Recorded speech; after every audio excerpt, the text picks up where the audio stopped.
Bienvenido a este rincón de YouTube. Soy Tony Ferrá, formador, y debes saber que me encanta poder traerte contenido que te aporte valor y que te pueda servir. ¿Verdad que este título lo dice todo? Se vuelve a repetir lo que pasó hace años con Macromedia. Sí, señores, se vuelve a repetir. Venimos de una larga lista de compras por la empresa de Adobe.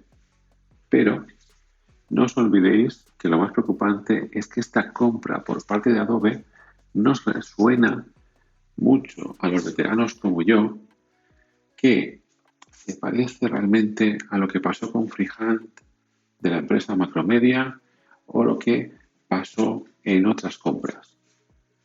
Freehand fue la mejor herramienta en esos momentos desde el año 84 y claramente era la triunfadora, la que todos los diseñadores querían antes de que saliera Adobe Illustrator y comprara a Freehand por la parte de Adobe en el 2003.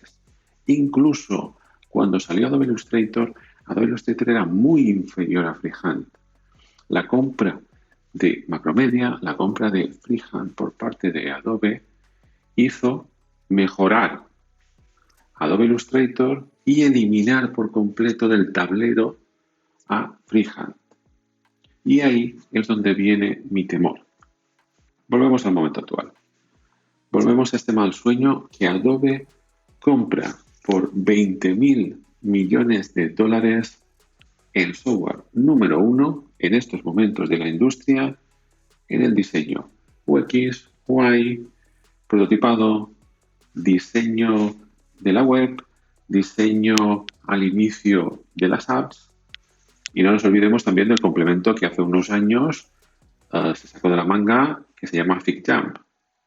Complemento que es un complemento muy bueno dentro del ecosistema de Figma para desarrollar ideas. Y volvemos en esa situación donde antes encontramos Freehand, ahora encontramos Figma. Adobe está como antaño contra las cuerdas al ser una empresa muy importante, muy potente, pero no consigue llegar a lo que está llegando o lo que ha llegado Figma.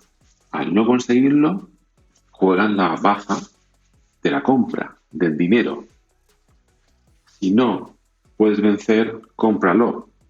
Adobe e incluso Microsoft durante años han practicado esta filosofía. Si no puedes tener un software mejor, compra a tu competencia. Y con todas las cartas encima de la mesa, vamos a ver cómo yo creo que está quedando este horizonte. Y ese horizonte que nos va a afectar desde ahora a los diseñadores hacia un futuro próximo. Y siendo realistas, seguramente vamos a poder seguir disfrutando de Figma. Sí, me habéis oído bien. Vamos a poder seguir disfrutando de Figma, porque esto no va a ser inmediato. Figma tiene muchos beneficios como empresa. Figma tiene muchos usuarios que pagan la suscripción de Figma de pago. Y eso Adobe lo sabe. Y Adobe va a querer mantener, por lo menos al inicio, toda esta cantidad de beneficios. Eso no quita que en algún momento Adobe se dé cuenta, o ya lo sabe, evidentemente, que tiene dos softwares peleando por el mismo nicho de usuarios, diseñadores, es decir, dos softwares que quieren hacer lo mismo. De esta manera, lo que podría estar haciendo es balancear y gracias a la compra de Figma, ir balanceando estos softwares hasta que XD se convierta en su mejor software gracias a la adquisición de Figma y vayan migrando esos usuarios que vean como Figma ya no es lo que era o está por debajo de XD, y eso nos da otro panorama a los diseñadores donde vamos a ver cómo Figma muere, Figma dejará de existir y Adobe XD tomará su lugar.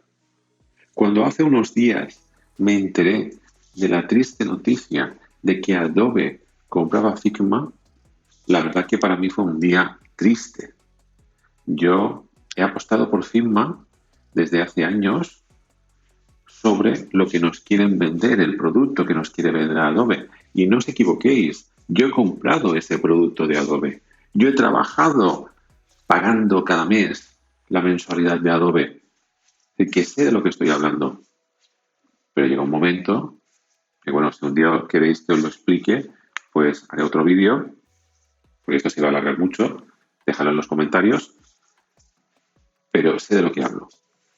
Y bueno, para ir terminando, no quiero que este vídeo de la noticia se alargue mucho. Me despido, pero el contenido queda con vosotros. Dejadme en los comentarios si tenéis dudas interesantes, si queréis que haga otro vídeo, si os gustaría que hablara de otros temas, de estos temas, y darle al me gusta, suscribiros, ya que con eso me ayudáis mucho para que vaya subiendo más contenido para el canal, para vosotros.